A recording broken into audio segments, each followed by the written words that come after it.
Why do I need to learn this? This is a question that many students ask and many teachers hate to hear. It is very difficult for a teacher to explain exactly when in the next 30 years anyone will encounter a time when they have to solve a quadratic equation. You probably never in your lifetime hear somebody say that they were glad to know how to diagram a sentence because it came in very handy that day. A hands-on approach to learning or a kinesthetic learning style seems to be the most effective way to learn in a typical classroom setting.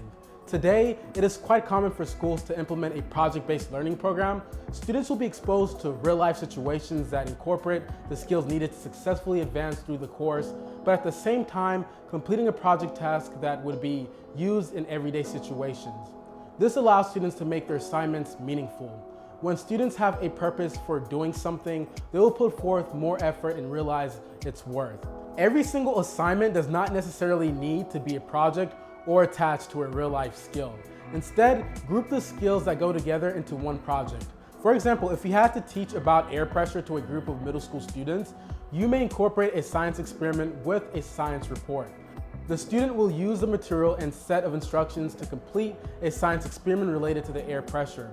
As they're conducting the experiment, they will document the results. In the end, the students will need to prove their learning to the teacher and to themselves.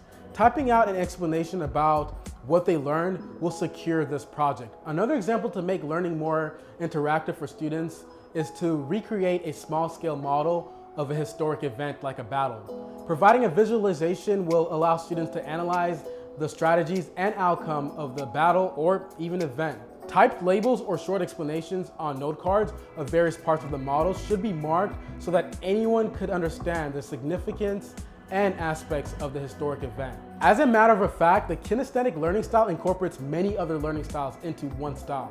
For instance, if a student is an auditory learner, then he or she may create a project with music.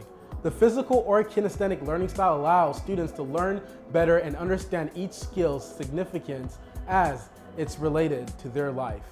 Thank you for watching this video.